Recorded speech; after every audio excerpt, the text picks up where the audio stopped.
Does it fit on the part?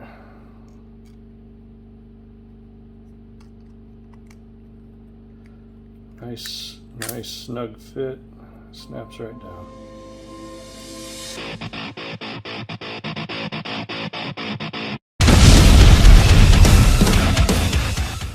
Alright, so before we get to the as promised motorcycle project, I got a quick job. A friend of mine sent me a Vise tailpiece. It's for an old 50s Wilton Vise, and this guy uses pins to locate it in the main body, and it's a little loose. So Sean's determined that 15 thou will tighten it up a bit. So what we're going to go ahead and do is cut us a little 15 thou thick shim stock washer to go on here. And best way I know how to do it is a piece of brass shim stock and a little bit of time in the CNC. So the first thing I'm going to do is just mark off an area on the stock that we can use. A little more is always better. If we don't have enough material, it looks ugly. So just take a nice square piece out of this, mark it off. That should be plenty. And a little bit thinner, and I could just use some heavy duty scissors, but this 15, this has got a little meat to it, so we're going to use some snips, and we'll just chop this guy out.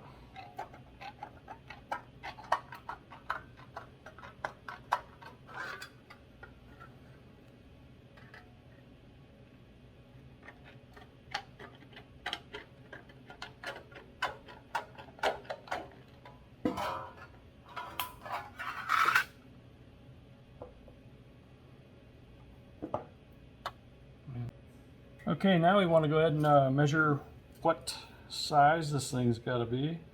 So I'm getting about 323, measuring a couple different spots. Seems to be pretty consistent. So we'll go with that. So it's 3.23 inches OD, and the inner diameter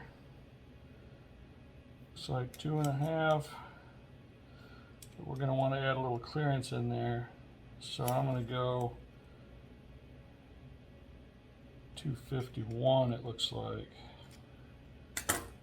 that'll give us a crazy tight fit. 2.51 ID. Okay, go do a quick program in Mastercam. Okay, so we drew up a couple circles here, and got my toolpath set up, just a simple contour. I think we're going to do the outside first, and then we'll come in and run another program and do the inside after we clear the excess material off. So I'll go ahead and post this stuff to create a usable G-code for the machine, and we'll get some material loaded in the machine and get cutting. We're going to go ahead and hot glue this shim down to the plate.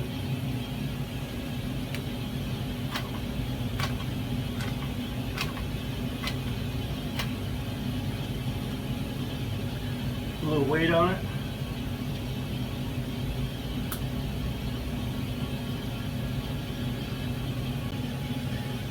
And now we'll just make some lines from corner to corner, and that'll find the center point of that piece of shim stock.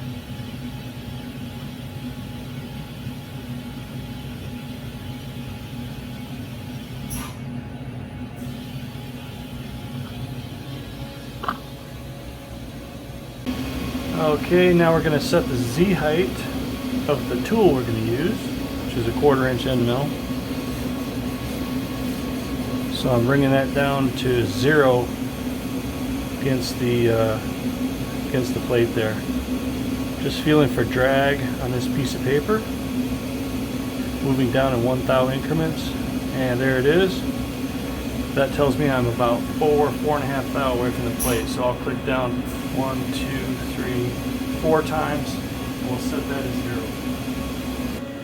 And again, I'll key in this G code right down here, and this will turn Z to 0. There we go. Now I'll go ahead and put the end mill directly above that little X. I've got a lot of material to play with on the perimeter, so as long as we're close, get that guy located there, and then come out here and enter this little G code, and that's going to turn X and Y both to 0. So when we go ahead and run that, bang, there, the machine is set up now. Okay, now we'll go in and find the program. So we'll transfer the program, transfer it in. We're going to look on the floppy, browse, and I named it Shim 1.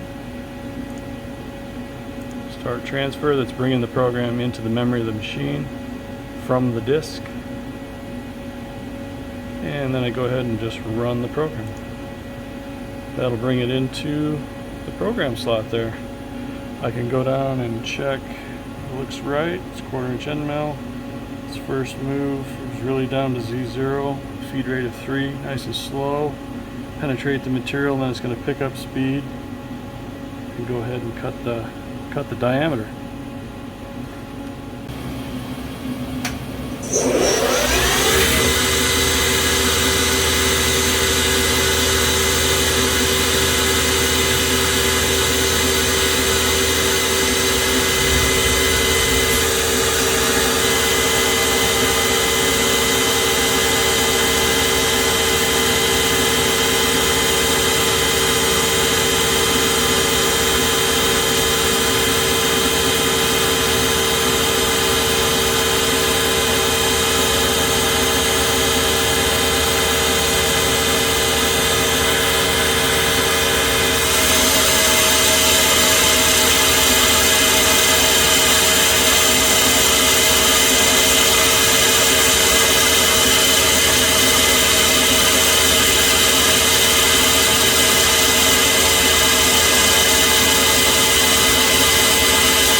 Okay, we got the other program loaded up. Now we'll do the ID. It looks real chunky in here because of the hot glue. So we'll deburr that, clean that up, and it'll be nice. So we'll run the other program.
our part. Still stuck down pretty good. Put a little torch on that, get the hot glue to release, and pull it up. All right, here we go. Let's put a little heat to this.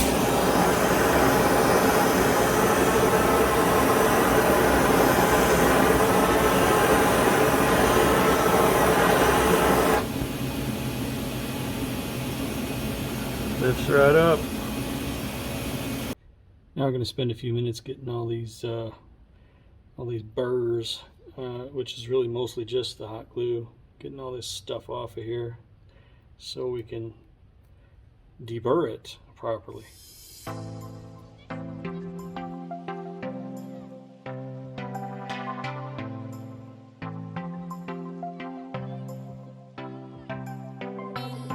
Next we're going to go ahead and burn the rest of this glue that's on here off, and when it's super hot we'll just wipe it off with a paper towel.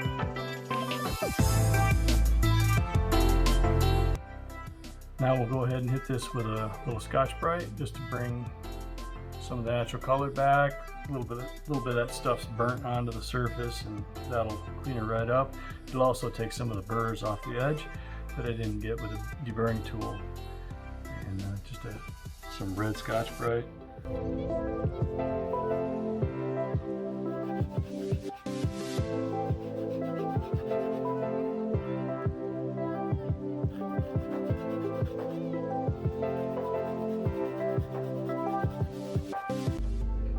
All right, just to check thickness, we got 15th thou rather. It's on the money. All right. So, does it fit on the part?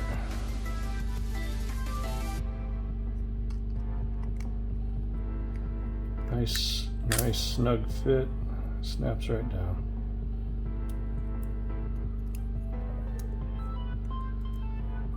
So we'll get this sent back to Sean and see if this helps out his 1950s Wilton Vise restoration project.